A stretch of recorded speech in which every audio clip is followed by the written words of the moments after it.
Welcome back to IAS Net Study. And this is the current affairs where we are going to integrate current affairs with your static portion, that is UPSC GS paper 4 ethics. So most of these articles they are from Hindu newspaper, and maybe one or two they are from Indian Express. And in this video, we are going to discuss the current affairs of June 20th to June 27th. So let's get into the discussion of these news articles. The first news article here, it is with respect to brain drain and brain drain in legal profession.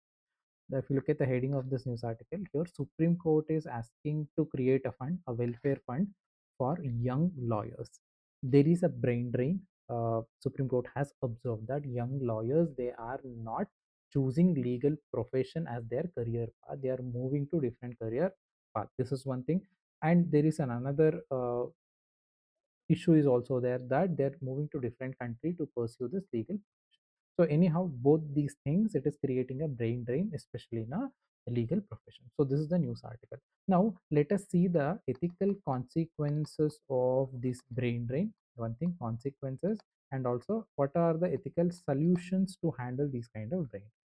So the first ethical consequences, the first and foremost, if the number of lawyers, if there are less number of lawyers, what is it going to happen? The first and foremost, it is going to lead to the shortage of lawyers, shortage of competent lawyers, and this is going to impact the public service, the judicial services, justice.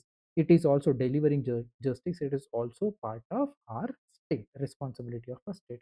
Then shortage of competent lawyers directly going to impact the public service, because there will be less number of lawyers, and if you have money, then only you can hire a good lawyer. And if you don't have money, already there are less number of lawyers, they are already burdened. On top of it, without money, it will be very difficult for you to have a legal representation. So the vulnerable sections, they are going to be impacted. They are not, it is very difficult for them to get a quality legal representation. This is one ethical consequences. And then, see, this is going to increase the social inequality. I told you the shortage of lawyers. Because of that, there is a demand. Because of that, the even the incentive or the financial rewards or the payment of a lawyer, it is also going to increase. And the person who has money, and those particular the people who have financially well off, they can afford these services. But what about the vulnerable sections? What about the marginal groups? What about the minority of minority? Do you think that, and the tribal people, do you think that these people, these vulnerable sections, they can afford these very high cost legal representation? It is very difficult. So this is going to create some kind of inequality in a society.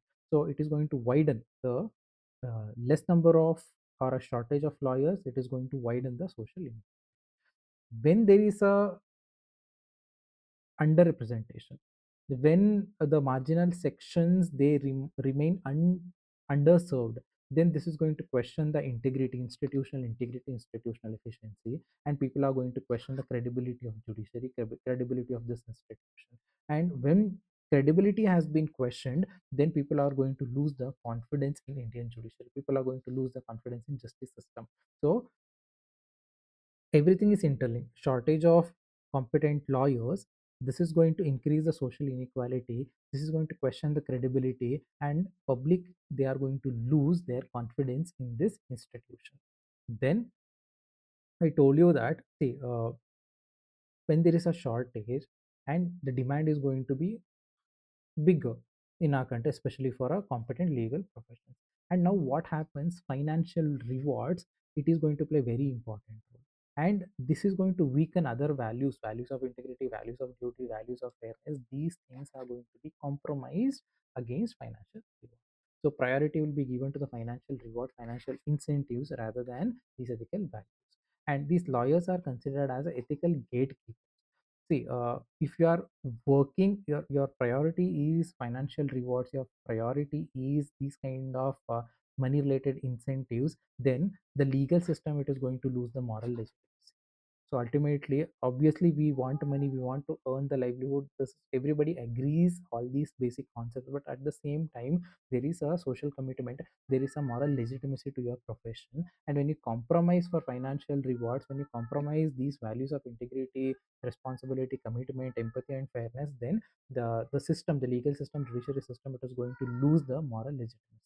And see, there is a less number of the lawyers, legal professions, and the number of cases remains the same in the country. Now what happens, they remaining lawyers, they are going to experience this burden. There is a legal burden, there is an ethical burden also, moral burden, ethical burden, legal burden. So overwhelming unfair ethical burden will be there on legal professional also. Even see, just imagine you are a lawyer, you want to help the people, but you are overwhelmed, you don't have the time or resources to take the case. You know that this you definitely feel that genuine compassion for other person. You want, you want to uphold the social commitment, but do you have the resources, do you have the time? There is already shortage, and there is an ethical burden on you, and you cannot handle it, and this creates a crisis of conscience also. So these are some of the ethical consequences of drain in legal profession. Now what are the ethical solution to it? The first and foremost, the thing is that, see, you have joined some LLB or LLM, these kind of the legal professional courses. But after that, somehow you felt that I this is not going to help me financially, or maybe financially this is not rewarding. So you change the career, or you go to some other country to pursue a career in that country for your personal benefit. Fine. See, I'm not telling that legally this is wrong, morally this is wrong, but the thing is, when you are joining for some kind of legal professions, you're also enrolling for some kind of social responsibility. Ultimately, if you want to work for a judiciary, you want to uphold, you want to work for the society also, you want to uphold justice also. But now what happens for your personal uh, well-being, or prioritizing personal life, you are undermining society, you're undermining the justice as well. So what have to be the priority here? So you have to encourage lawyers to view legal profession as a way to serve the society. It's a way to uphold justice. Then the priority will be the social, then the priority will be the legal profession. So that should be the way. So that's the first ethical solution. Then provide fair compensation. See, you cannot tell a lawyer to work for a very less price. You cannot force them, or you cannot try to persuade them to work for a minimum salary. See, this is not the right thing to do. When you're doing all these things, it looks like manipulating these people uh, for the sake of others. Even this is not going to last for long. So what is the solution here? What is another ethical solution here? Fairness, value of fairness. How do you ensure the fairness here? You provide the fair compensation. See, if I could not able to earn the basic necessity, it is not about the money for myself. It is about, I have to take care of my parents, I have to take care of my children, I have to take care of my family. So I have responsibilities also. As a lawyer, yes, I have responsibility, I agree with that. At the same time, I have a family responsibility also. I have to fulfill my filial responsibilities also. How do I do that if I don't get enough compensation, if I don't get enough financial rewards? So providing fair compensation is another ethical solution. Even though this looks like monetary solution, but this is ethical solution also. Then incorporate the values, the ethical education, ethical training. See, incorporate the value of integrity, social responsibility, commitment, empathy, compassion. These ensure that This ensures your priority should be serving people. Your priority is upholding the constitutional values, and adopt the policies that reduce burnout and improve professional satisfaction. Professional satisfaction is also extremely important. If I am not happy what I am doing, I'm not going to give the best, and eventually I am going to quit what I am doing. So if, ensuring professional satisfaction, and ensuring there is no burden, ethical burden, or there is no situation of uh, conflict of interest or crisis of conscience. You know how to handle all these things, you can eventually deal with all burnouts or professional dissatisfaction. So another ethical solution is focus on this professional dissatisfaction, eliminate this dissatisfaction. Then comes The next solution is that encourage knowledge sharing. How do you do that? Through a proper ethical mentorship programs, through a fellowship programs, academic collaboration. These are some of the ways where you can ensure knowledge. Knowledge, it is also, right knowledge is also very much necessary to have that control in your profession, to understand your profession, to know how exactly I have to give my best, I have to take best out of other people. So proper knowledge is also very much important. So these are some of the ethical solutions for the brain drain in legal profession. So the first article, brain drain in legal professions, we talked about ethical consequences, ethical solution. And the next article, it is with respect to ceasefire agreement. See, this US-Iran related Strait of Hormuz, it's coming in the newspaper continuously. One week they say that we are calling for a truce. Another week again some kind of altercation happens. This is going on and on. And the same thing, even if you look at the Russia Ukraine, if you look at the Israel Palestine, see, it's not very short term altercations. The disturbance, it is extended disturbances. So extended warlike situations. Now, what we have to focus here, ceasefire agreement. We'll see the positives of ceasefires and what are the ethical precautions we need to see, need to take with respect to ceasefire. So the first, what are the positives of ceasefire? See, now US and Iran. Both are fighting. Now they have declared for a ceasefire. Now let's see the positive aspects of ceasefire. The first aspect is that if I am declaring a ceasefire, then I am ensuring I am respecting the sanctity of human life because people are affected. People are losing their lives. People are losing their livelihood. People, especially the basic services, food, medicine, these even to obtain these services, it's very difficult for them.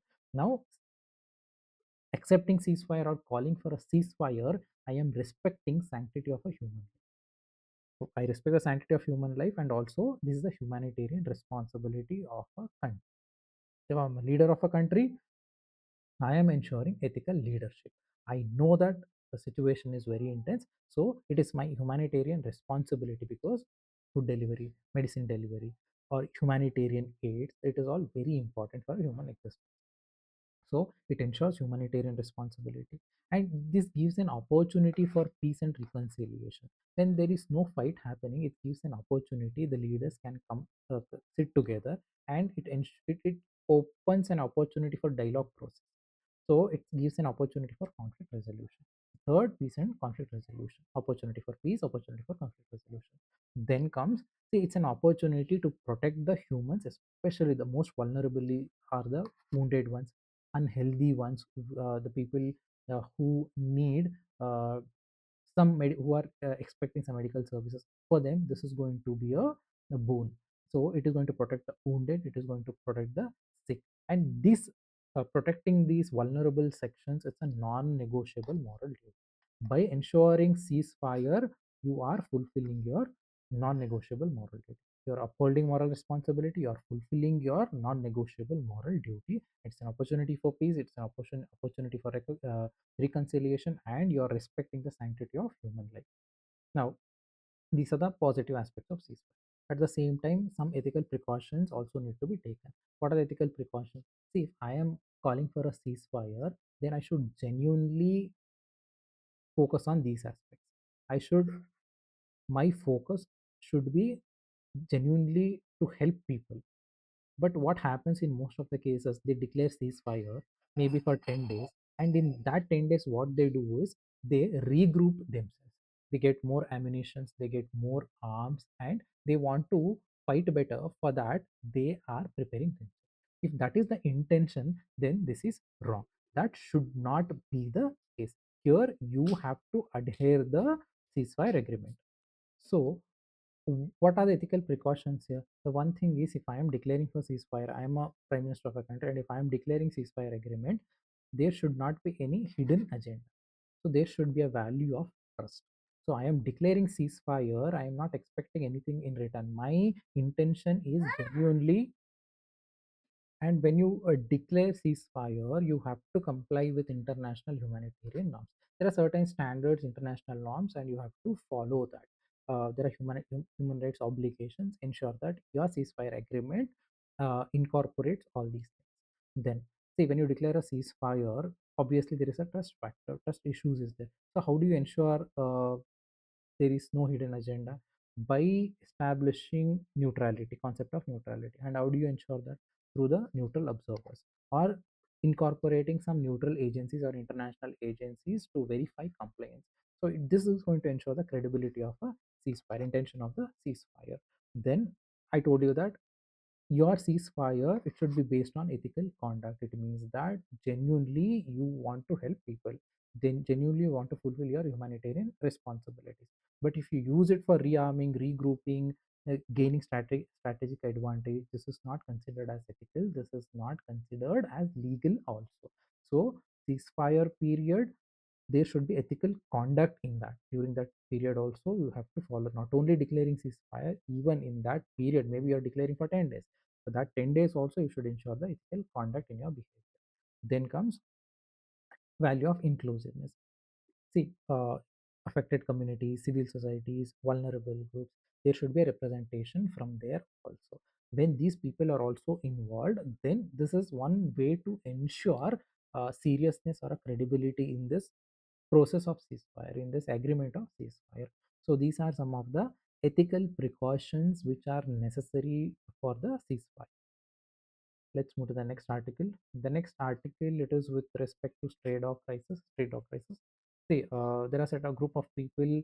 They say yes, or they are in support of feeding street dogs. Number of people, and there are certain sections of people, they say no to it. They are not happy for feeding street dog. There is an argument, valid argument from both sides. The people who are in favor of feeding to the street dogs, or taking care of the street dogs, they said that, see, it is, we're talking about animal welfare.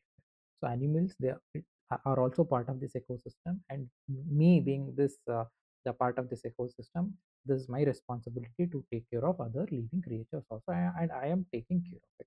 And there is a value of compassion, there is a value of empathy. So these are the arguments, and these arguments are indeed, they are valid. So the group of people, they say yes to the protection of street, and there are set of people, they are against, and they have the argument is that because of the street dogs, number of cases, the dog bite cases are increasing, and because of that, uh, there is an infection of rabies, and due to that people are also dying. There are significant number of deaths are happening due to this dog attacks, dog bites, rabies infection, all these things. So they also have that valid argument. They say that because people are feeding in the street, and it is because of that, the overpopulated population, the population explosion is happening due for the street dogs, and in turn these street dogs are creating problem for the human life itself. So they are against the feeding or taking care of street dogs. So argument is that you have to, their argument is that you have to take very strict actions, you have to regulate the street dogs. So it is a crisis, you have to regulate it. For them, it is a compassion. They are living creatures. So they are talking about animal welfare. Few people are talking about animal welfare, few people are talking about regulation of street dogs. They're not talking about killing. So don't get confused with that. They're talking about regulation. These are two arguments. Both the sides, yes, they are valid arguments. Now you have to take a stand. Whatever the stand you take, you have to give the proper arguments. If you say yes, you have to give the proper ethical arguments. If you say no, you have to give the proper ethical arguments too, and you have to uh, explain it in detail. You can give example of deontological ethics, and can give examples of teleological ethics. You can write all these things, give a proper explanation. That is the thing. Now, here the news article is that Madras High Court takes up PIL Somoto to protect the people from stray dogs. This article is not important, but the thing is, you need to take a stand here. And this also comes under applied ethics also,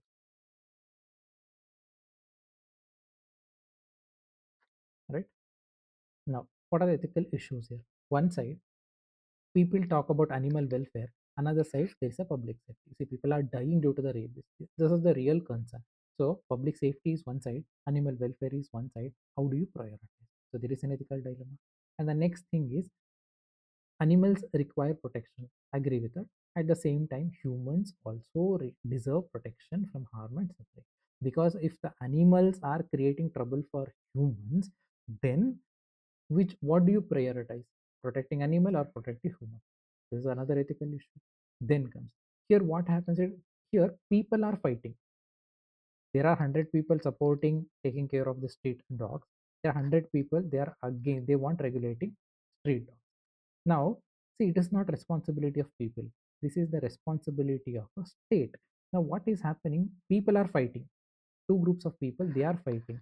Now what happens, it clearly shows that failure of state's responsibility. This is ethical responsibility, legal responsibility of a state. So there is a failure of ethical responsibility of a state to deal with this thing. Because of that, they are not safeguarding the public. So this is another ethical issue. Next, compassion versus public order. I told you that. See, genuine compassion is to help other living creatures. That I understand. At the same time, issue of public order also. So there's a tension between the individuals who feed the uh, street dogs.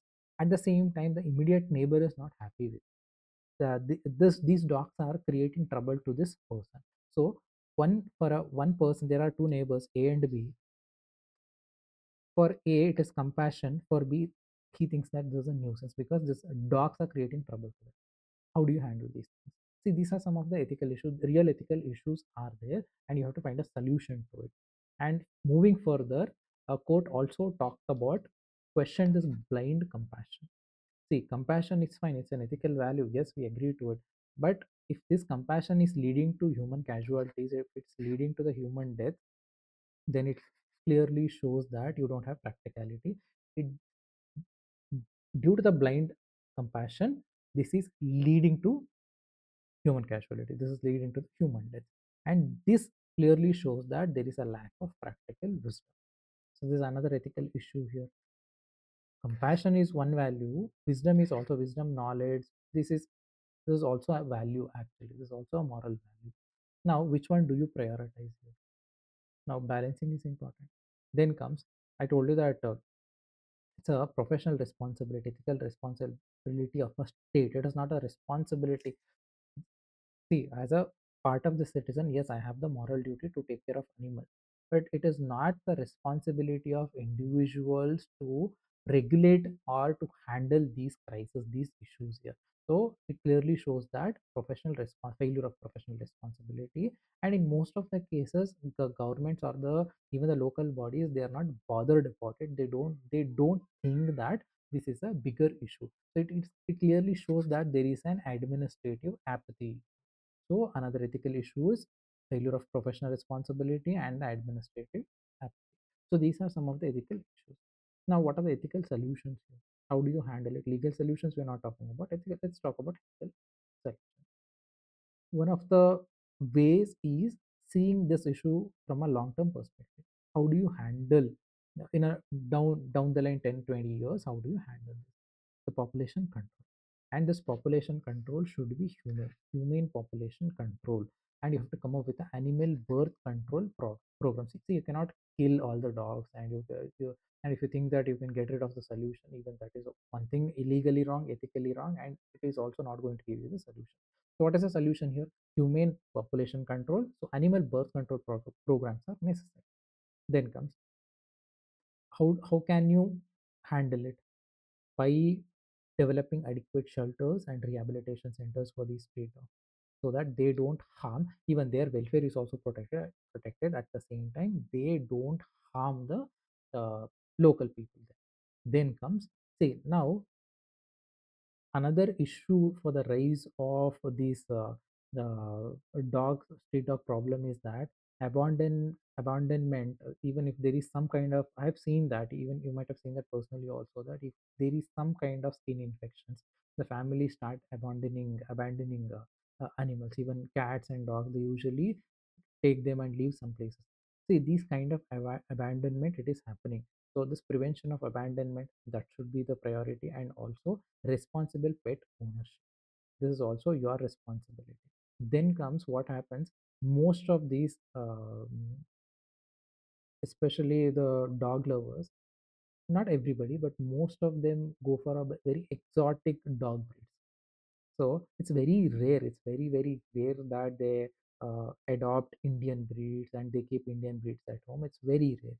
Now, one of the solution for this street dog crisis in our country is, rather than going for these kind of mixed breed or exotic breeds, adopt the local breeds. Don't go for imported purchases. Adopt the local breeds, and both are dogs only. Only the physical appearance differs, but at the end of the day, it's the same love and affection you get from the same animal. So another ethical solution is to go for adoption of local breeds. This is directly going to impact the street dog crisis in our country. So these are some of the ethical solutions. Three more solutions are there. Community participation in animal management. I told you that 100 people they are saying yes for feeding dogs, and there are 100 people they are saying no. Now both of them should come together. They should find a solution, or else what happens? They will be fighting with each other rather than finding a solution. So now to deal with that, community participation, they should come together for the animal management. Then awareness campaign should be created, and this should promote the coexistence between animal and humans, and also humane treatment of animals, and emphasizing empathy in action, solving human suffering without restoring to unnecessary cruelty towards animals. Empathy, yes, empathy should be there for the both sides. Also, people are the individuals who have been troubled by the animals, at the same time empathy and compassion for the other creatures also. So the balanced empathy, it's not the blind compassion, blind empathy. The balanced empathy and balanced compassion is very much necessary. These are some of the ethical solutions for the stray dog crisis. Let's move to the next one. The next article is with respect to ethics in international relations, and we have this topic in the syllabus also.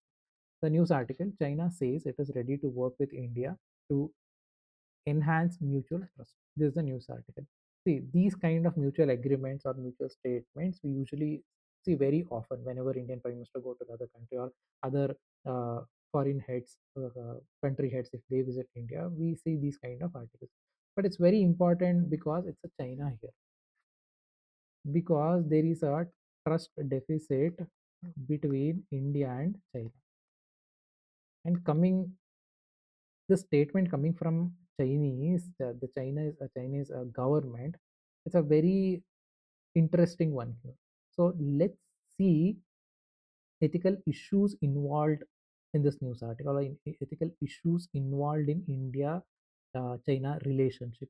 Why is it quite tricky? Even why this article is quite surprising, or why people are raising eyebrows with the statement given by Chen. It's a very simple, very standard statement, but still this statement or this news article is looked from a different point. Now let's see the ethical issues. What is the reason behind this surprised view towards this Chinese statement? The first and foremost, it is the trust deficit. We had signed the Panchsheel agreement. Even after signing that, we had a war. We fought war against each other. So there is a historical dispute. There's a trust deficit is there, and we have signed agreements. Even after signing agreements, confrontation happened.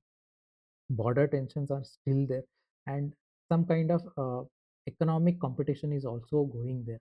See, strategic competition, it's also there between India and China. Even though China is a bigger economy, but still in I think many sectors there is a kind of strategic competition is there. All these things, historical disputes, border tension, strategic competition, this has created trust deficit both sides. Both Indian sides, we don't trust Chinese, and Chinese, they don't trust India. There's a question mark. And then non-commitment to agreements. I told you that Panchsheel agreement. We talked about not interfering in internal affairs. We talked about respecting borders, peaceful negotiations, all these things. But did we do that? We did not. So non-commitment to agreement, that is also another ethical issues between the country. That is the reason the statement is quite surprising in me.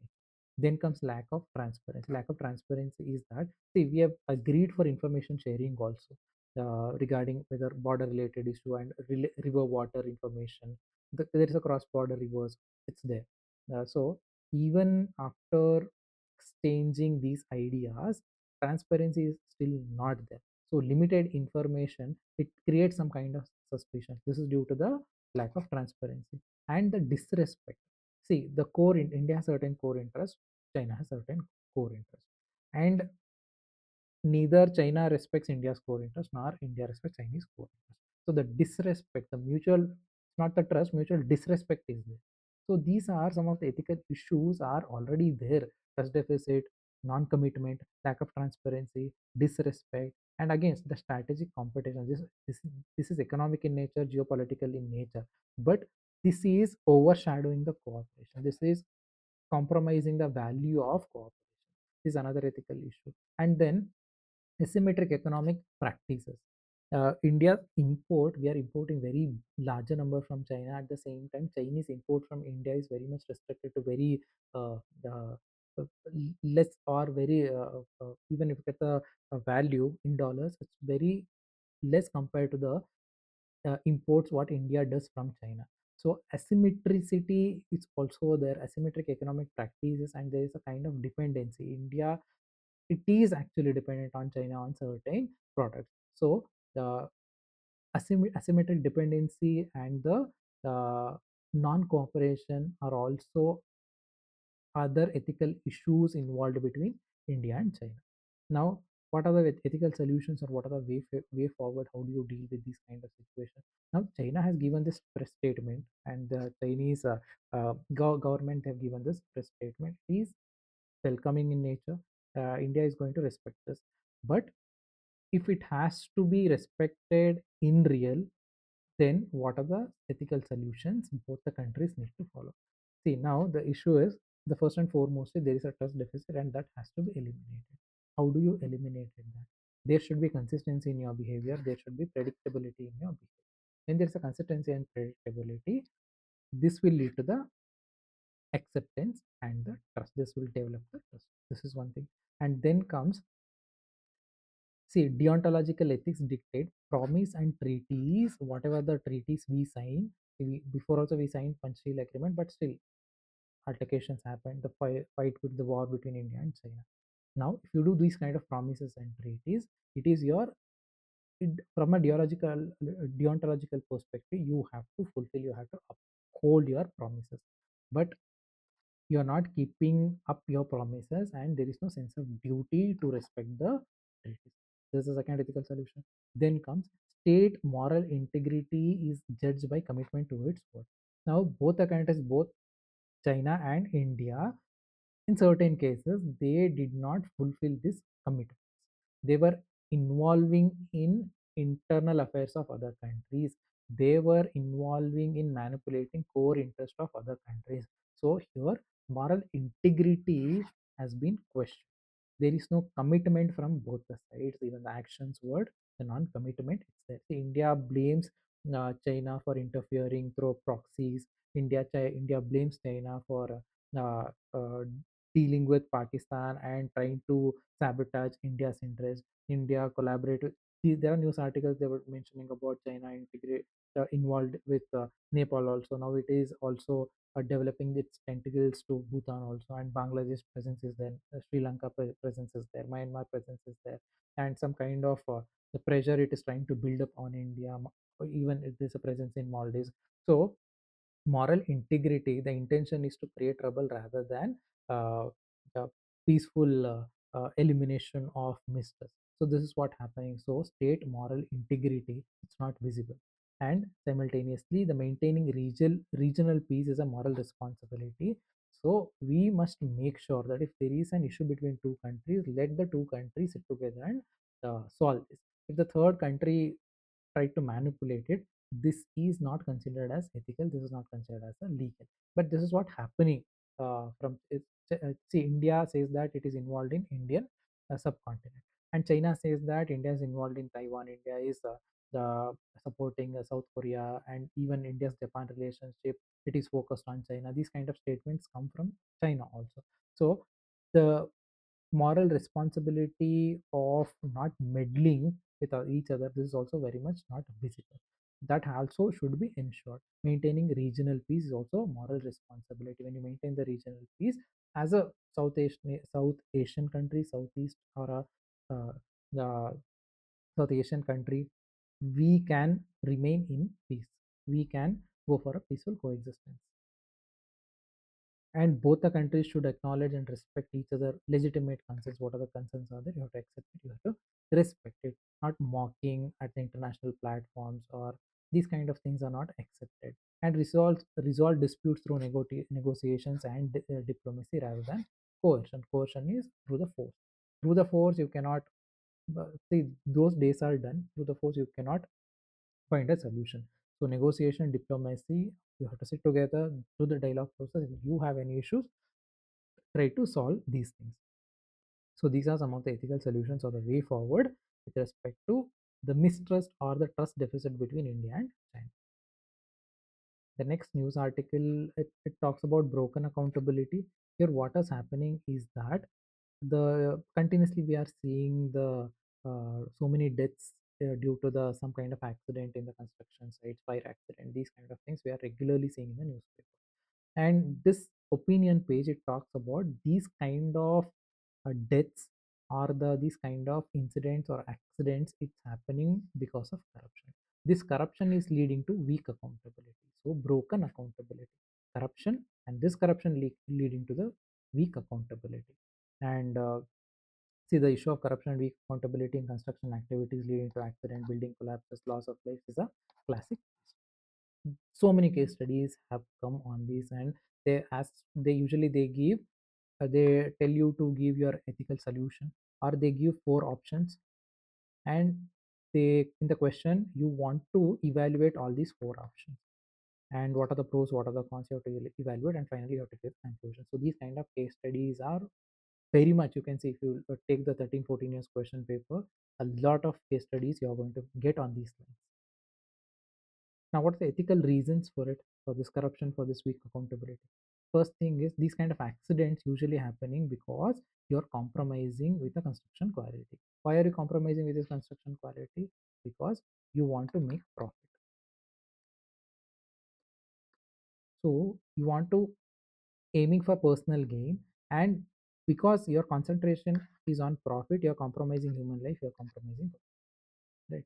And see, government has made rules, and certain standards have been set in the country, but the thing is, enforcement is a question mark.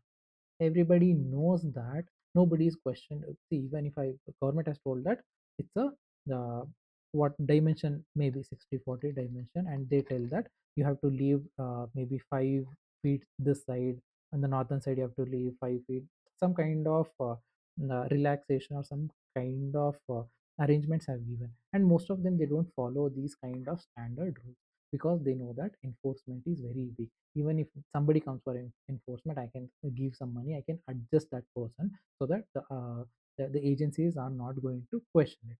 So corruption, this corruption is leading to the negligence, and this negligence leading to the compromising public health, compromising public health. Then because of this negligence, this there will be loss of lives, and this loss of lives, it's a violation of constitutional morality. Constitutional morality ensures dignity and safety of every individual of the country. Everybody is equal in front of the law, in front of the constitution. Because of this negligence, people are losing their lives. It means that constitutional morality has been compromised, constitutional values have been compromised. This is another ethical reason. And then economic considerations over moral obligation. Here I am focusing on profit, but I am compromising my ethical values, my moral values. Here I compromise for economic values, I compromise for social values, I compromise for legal values also. So economy over ethical values, profit over morality, and exploitation of vulnerable workers. So they are not going to complain, and they don't have that resources, they don't have the knowledge to ask for their rights. So their rights are compromised. And your entire situation, if you look at it, you're monetizing the human life. You want to make more money, and you are endangering the lives of these people. So monetization of human. So these are some of the ethical reasons due to which accidents are happening, and due to which uh, and these accidents are due to corruption, these accidents are due to weak accountability. And there are three more reasons are there. And if you look at the entire this thing, profit over values, economy over human life, it clearly there is an intersection of administrative apathy, the administration is compromised, structural corruption, and erosion of human values. Erosion of human values, administrative apathy, and structural corruption. So there is an intersection. This is another ethical reason. And overlooking violations in exchange for kickback is a direct manifestation of dead end crisis of conscience. Crisis of conscience is that I am a public servant, and I my oath, I have taken my oath and I have to give my 100%. Now, because I'm getting some kind of advantage from some builder, I am ready to ignore the violation. See, one thing, this creates some kind of conflict. And if I'm very honest, I'm not going to take money, but I am threatened by them. So because of that, one thing I know that this is going to be a safety hazard for the people, and on other side, you are you don't have that fortitude or courage to handle these things, and this creates crisis of conscience. So this is another ethical reason, crisis of conscience, where you are not going to raise your voice for the violation. This is another ethical solution. And also lack of institutional support for integrity. You are honest and you want to uphold the legal responsibilities, ethical responsibilities, but there is no institutional support for them. Even people in your department only, they are not going to support it. So lack of institutional support for the value of integrity. So crisis of conscience, uh, compromised integrity, and administrative apathy, erosion of human values, and negligence, and compromise of constitutional morality, profit over values, economy over ethical responsibility, exploitation. These are some of the ethical reasons for these kinds of incidents. Now, what are the ethical measures? What are the ethical solutions? The first is promote the culture of integrity. Culture of integrity is that uphold the rules and regulation and fulfill your responsibilities. When there is a culture of integrity in public institutions, if I am a head of particular department, I'm not going to be compromised with any violations, any corruption, and I ensure accountability, strong accountability. So this this is going to reduce these kind of accidents. These are intentional accidents. These are man-made accidents. You can avoid it, but still this happens because your focus is to make money. But you are if government institutions are honest enough, public institutions are honest enough, they can eliminate these things. So by culture of integrity, then mandatory ethics training, mandatory ethics education, mandatory safety training is also another ethical measure. Then it encourage the ethical leadership in construction sector. If the head of the PWO department, if he is honest, if there is an ethical leadership, and the people working in the department is going to be reciprocated to the down to the lower levels also. So ethical leadership is going to ensure construction sector stand up to the rules and regulations. Then there are immediate response, immediate solution, and the long term solution. What is the immediate solution? If these kind of incident happen, the first and foremost is that the prioritize the rescue operation and give the immediate medical care, and also take action against those people who are responsible. Don't drag it for years and years together. So here what it shows responsiveness, it shows empathy. This is immediate response. At the same time, you need to consider the long term response also. Long term response is that ensuring accountability. So whoever the contractor and whoever the government official or the public servant who are involved in these kind of violations, everybody should be taken into the consideration. Everybody should get what they deserve. The punitive actions are very much necessary. Zero tolerance for corruption. So this ensures strong accountability. Then there should be, in a longer perspective, systemic reforms are very much needed. How do you ensure that? Through the preventative ethics. It means that this preventative ethics, that so you don't have to go in. There are so many online technologies, the modern technologies are there. Use these technologies to ensure there is no violation of these violation in these construction states. Maybe artificial intelligence, drone inspections, digital inspections. So make sure that while you don't create the uh, area of negligence, you don't you don't compromise with the enforcement value system. So negligence, administrative apathy should be eliminated. That should be the focus. This will ensure systemic reform. So short term, long term, and the punitive actions, reformations. These are some of the ethical measures. Right, the next article is with respect to clinical trials, and if you look at the news articles, government to simplify drug import for test examination and analysis. Here, it is talking about government is simplifying the drug import rules, and especially for test examination and analysis. Clinical trials. It is talking about clinical trials. So let's see the ethical aspects of the clinical trials. What are the ethical issues in clinical trials, and what are the ethical precautions have to be taken to the clinical trials. The ethical issues. Let's see the ethical issues first. See, usually what happens, uh, the particular company A is developing a drug. Now it want to test. Usually they go for a animal test, then they go for a human. And whom do you think are involved in these kind of clinical trials? Usually vulnerable population. Usually people are who are very poor, people who don't have any resources. They are involved in that because they give some kind of monetary incentive, and because of that, the vulnerable sections, they are involved here. See here what happens, the vulnerability of people, it has been misused by these drug companies. So exploitation of vulnerable population, this is one thing, ethical issues. And there are so many cases where they don't give complete information to the subject who is involved in these trials. So informed consents are not taken. Vaguely they tell about these kind of tests. They don't tell complete. They don't provide complete information. This is another ethical issue. And health, the participants' health, participants' safety. There is a risk. Usually, what happens? There are long-term effects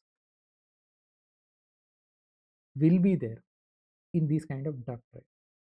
When something happens during the trial period, yes, they have the responsibility. They give some kind of compensation, medical treatment, all these fine. But what happens if some kind of complications happens after 6 months or after 1 year? These agencies or companies, the drug companies, they are not going to take responsibility. So there is a risk of participants' health and the safety. And even after the trial, if something goes wrong, most of these results are not even published, or some manipulated data are published. Again, another ethical issue is lack of transparency in reporting results, and conflict between commercial interest and patients' welfare. Usually, the company is developing a drug.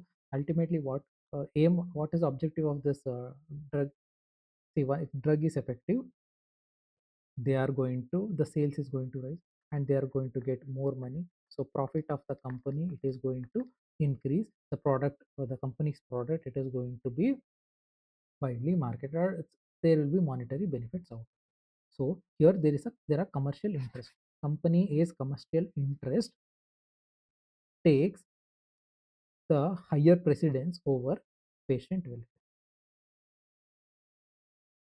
Especially in a pharmaceutical industry, the priority is the public commitment. Priority is a social commitment. The public health should be the priority. If the commercial interest get the priority, obviously money is important, profit is important, they've invested in money, they want to make money. But if you're compromising patients welfare for money, for commercial interest, this is unethical, this is illegal. So this is another ethical issue, and most of the cases, these kind of cases we have seen. And still, even the COVID vaccine cases are still going on around the world, especially USA. We see very often in the news that arguments, still so many cases are still pending in the court of law. Then unequal access to the benefits arising from the research. See, there are these 100 people who are involved in this trial process, drug trial process, but these drugs are not developed for these people, they are for some other people. But who are the direct testing subjects here? So there is an unequal access to them. If there's no benefit to these people directly, maybe for the drug, for them they get some money out of it, but in a long term, it's not beneficiary in any way to these people. So these are some of the ethical issues involved in clinical trials.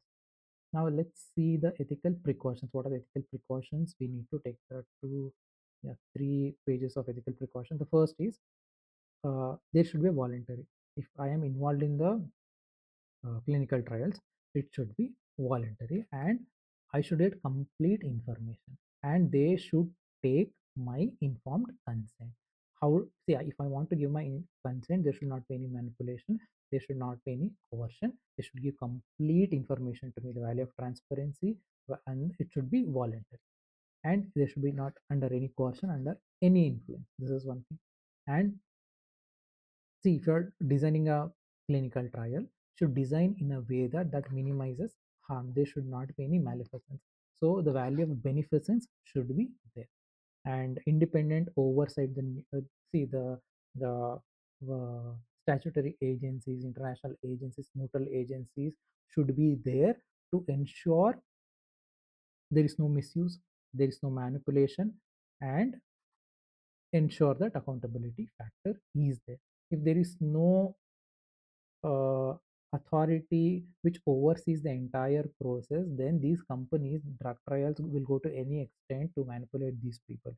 If there is a oversighting agency, if there is a very honest, neutral person ensuring the entire process is ethical and legal, then this will ensure the value of fairness. Then whatever the data you collect, you have to use it for a legitimate research purpose. You should not use it for some unethical, illegal develop. You're telling people are involved in clinical trials for one purpose, and you are using that data for some other. That should not be the case. You are testing for nuclear technology, and this nuclear technology, you told the subjects that it is going to be used for medical purposes, but if you use the same nuclear technology for some other developing bioweapons, this is wrong. So ethical precautions should be there only for legitimate research purposes. And what exactly ensures this legitimate research purposes? Value of trust, value of confidentiality, value of risk. Then avoid unnecessary trials. If you do unnecessary trials, if you think that I've already given the patient, see, you're given the patients for 1 month trial process, drug trial process, and the entire process is done in 15 days. Now what happens, since you have already done for 1 month, now you start doing unnecessary tests, or you start doing testing another product for rest of the 15 days. This is also illegal, this is also unethical.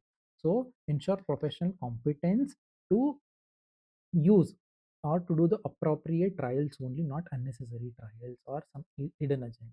This is another ethical precaution. And profit versus compassion. Again, you want to make money, you're a private company, you want to make money, I agree with it. But at the same time, don't compromise with the safety aspect of a human being. So profit is important. Don't compromise with safety of an individual. Maintain that it is not compassion. Profit with compassion, right? Don't compromise with compassion, profit with compassion. And true autonomy, see, true autonomy is that the patients or the subjects, they should have complete information. And true autonomy is that if I am involved in the drug trial, and I have the complete freedom that I can take my step back and I can leave this process at any point of time. So I should have that freedom, I should have that autonomy.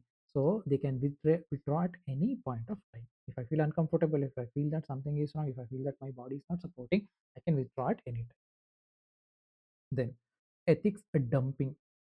So make sure that there are no ethics dumping, concept of dumping. Usually what happens, the western countries, they don't do clinical trials because their laws are very strict. Usually they come to Asian countries, underdeveloped countries, to do these kind of clinical trials. This is called ethics, this is called dumping, these kind of outsourcing risky clinical trials to other nations. These kind of violations should not be there. This is another ethical precaution. And ethical anchoring. Ethical anchoring is that frame your final policy around the concept of human dignity. Your objective is to help the people. Profit, these are things are fine, commercial interests are fine, but you should never compromise with the human dignity. So science must serve humanity, Kantian philosophy. So that should be the core ideology behind entire commercial. So these are some of the ethical precautions with respect to clinical trials. I think this is it. And maybe we have discussed around 8 or 9 articles. I'll see you guys in the next video, where we are going to discuss the current affairs from 28th June to 7th July. So thank you so much for listening. I'll see you guys again. Have a good day.